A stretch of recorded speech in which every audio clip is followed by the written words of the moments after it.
Hi, and welcome to the ASI show in New York.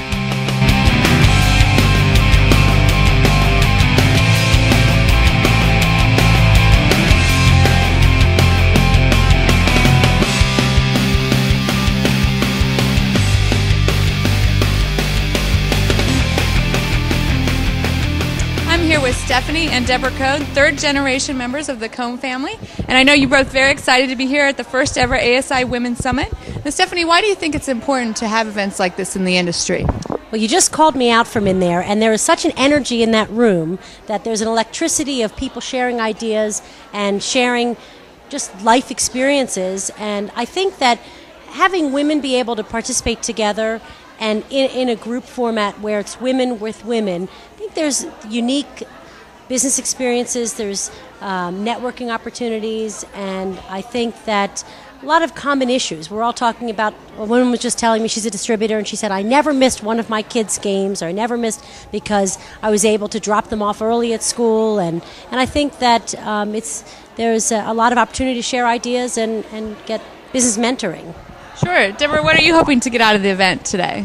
Well, like Stephanie, I have appreciated the energy here. And what's interesting, there are people who are veterans who have years and years of experience in this industry, and there are people who this is their first show. They're so excited that there's a women's summit here, and to learn from each of them, and they're learning from each other. There's some veterans who are excited and prodded by the energy and the creativity of the new people in the industry, and the others who are just soaking everything up.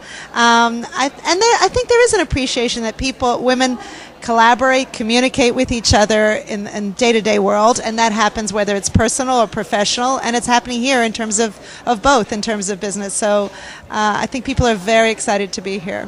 Well, that's great. Now, both of you, I know, have children, and you're third-generation family business, so will there be a fourth generation in the business?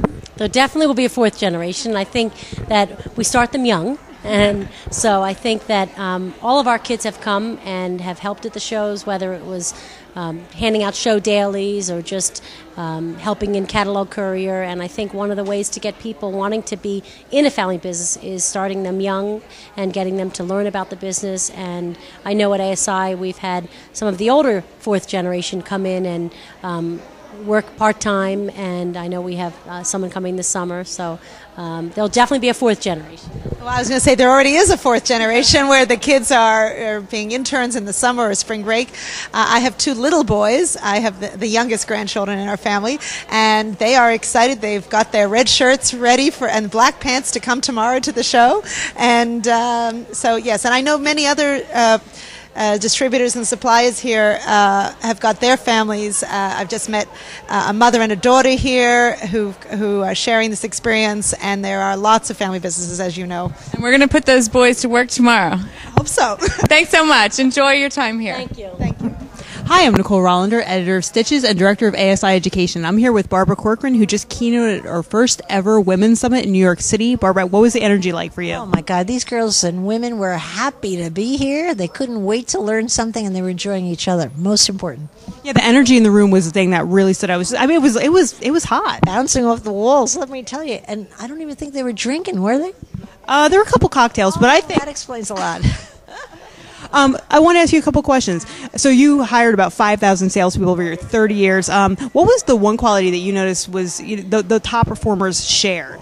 Well, each of these salespeople had enormously different styles, different backgrounds. They specialized in different parts of the city, different price points. So you would think there was nothing in common, and you're right, there was nothing in common. But among the people that really exceeded, their great gift was when they took the rejection from the customer, which is part and parcel of the real estate sales business, they just had the ability to not feel sorry for themselves and get up fast and say, hit me again, I'm a sucker, hit me again. It was that getting up ability that made the difference between the winners and the losers, I found over and over again in my field.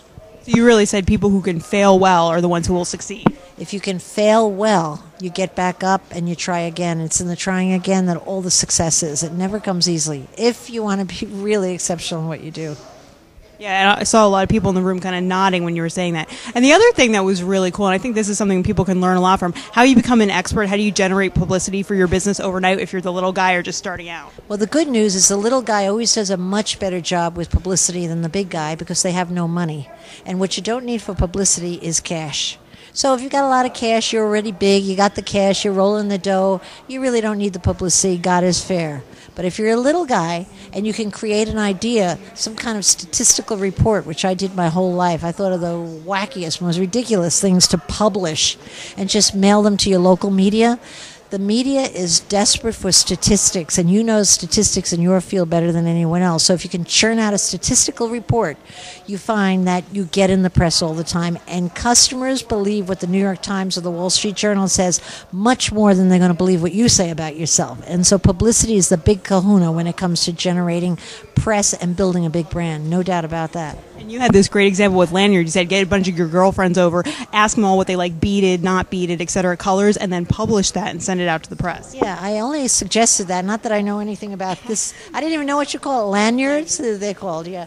But certainly if I was in this business, I would have a report out the first week before I really knew anything how to do the business, because I would want the press writing about me as quickly as I could. And the only way you could really get all the statistics on something like this, because I'm sure there's not a lot of numbers out there, is to do a little focus group and analyze what people like best, how many inches they like, what's the right length, and somebody in the press is going to want to write about that, and that puts your brand right on the map.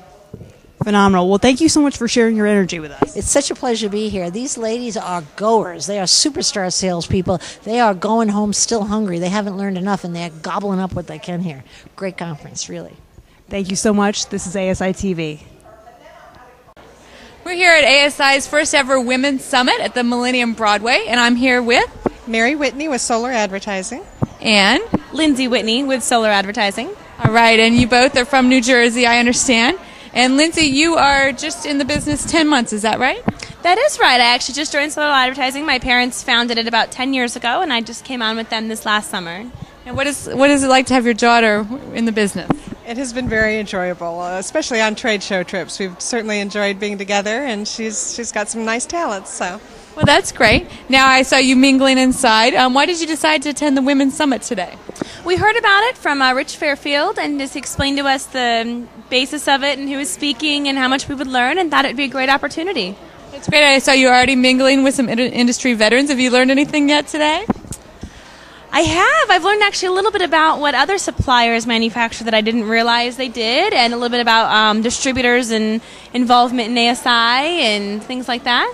That's great. Now I know that you already, Barbara Corcoran's about to speak, and you've already got a book from her. we did. We got a signed copy. We were thrilled to do that.